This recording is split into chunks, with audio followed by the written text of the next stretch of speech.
Welcome to the Intuitive Therapist Podcast with Janis Cohen, therapist, clairvoyant, empath, and medium. Listen in as she takes a no-nonsense deep dive into real human struggles and how to resolve them. Janis will share channeled information from her spirit guide team, as well as the angels and archangels, to help you master your emotional, physical, financial, and spiritual destiny.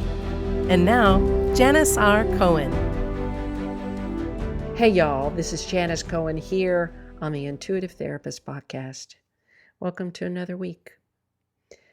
You know, it takes courage to stand in your certainty when people doubt you. It takes courage to break familiar patterns when they are so ingrained in you. It takes courage to put yourself in the public eye and risk rejection, criticism. It takes courage to try something new and risk failing or risk being successful. It takes courage to move forward while uncertain. It takes courage to admit when you're wrong, and it takes courage to decide to change. It takes courage to do the right thing for yourself, even when doing the right thing for yourself makes other people pissed off. It takes courage to say no when everybody expects you to say yes. It takes courage to be kind and compassionate in a world that is not. It takes courage to have standards for yourself and make sure that people meet them and never settle. It takes courage to have your own ideas, and it takes courage to bring those ideas to life. It takes courage to take risks and not know the outcome, and still do it anyway. It takes courage to know what makes you happy, even if what makes you happy makes other people unhappy.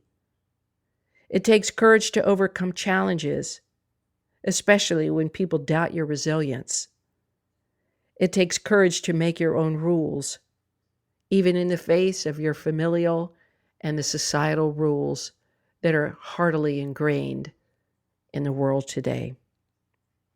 But I wonder, with all of these types of courage that you might have, do you have the courage to be disliked? As little girls, we're taught at a very early age what it means to be a good little girl. Sit properly, we're told. Cross your legs. Speak when spoken to. Say please and thank you. Society dictates that as a woman, we must be certain ways in order to be considered a proper female. We're supposed to do what girls and women do: be kind, welcoming, not cause trouble, stick to our lane, don't challenge the men or the patriarchy, and don't by any means stand your ground and make enemies. For the past 3 decades, I've worked with women who've had strong desire to move out of their comfort zone and blaze new trails. God sends them to me. They have a desire to think for themselves and let others know their thoughts. They have a desire to do things that they have always wanted to do. They have a desire to live out loud and show the truth of who they are to the world. And they have a desire to rewrite their story and create a new one that is filled with strength, passion, and integrity. The women that I work with, possess a strong desire to learn and grow. And they have a strong desire to end destructive patterns that hinder their growth and success. To do these things requires courage. Courage to give yourself freedom to choose what you desire. Courage to let go of the need for validation. Courage to live in the present and let the past go because you've learned from it. Courage to really accept yourself, flaws and all, and be able to look in the mirror and believe yourself when you say, I love you. I really love you. Courage to stand tall in the face of disapproval when you're being true to yourself. Courage to choose the right and best people to surround yourself with, letting go of those who don't support you and who are toxic in your life. Courage to see challenges as opportunities to grow and develop personally.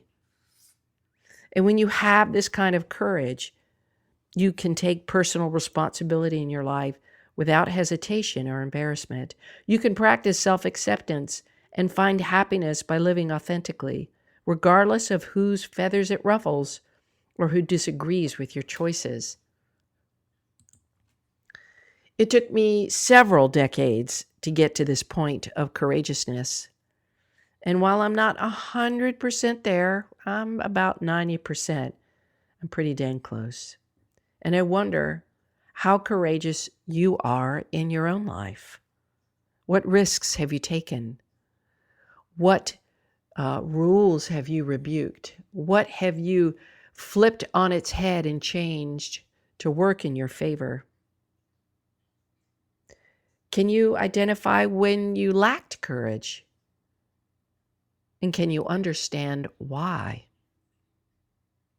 Since the beginning of time, women have shown up as leaders, role models, and guides about what it means to be yourself and herself and stand on your own.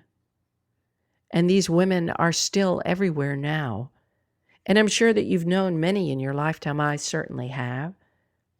But how do they become so courageous? And where does that motivation come from? To not care what it costs you to achieve the thing that you want. I remember when I was at a conference one time, this was in 2016. And I walked up to one of the team members and I told her how beautiful I thought she looked. I said, "You look absolutely beautiful." And she smiled and looked back at me, and you know what she said? She said, "What you see in me is what I see in you." And I wonder, how do you see yourself? Are you brave, courageous, assertive, independent, smart, strong, sensitive, creative, talented, gifted, kind, strong? Who are you? If you have the courage to be disliked, you can be anything you want to be. And when this kind of courage, you can make your own rules and determine your own fate. And you most certainly can stand on your own and with confidence, knowing that no matter what, no one can take away your personal power. So I wonder, do you have this kind of courage? I wish you a blessed day, a wonderful week, and as always, live intuitively. Thanks for listening to The Intuitive Therapist. If you like what you heard, the best compliment you can give us is to share this podcast with a friend. And be sure to give us some stars and a favorable review at Apple Podcasts or wherever you listen in.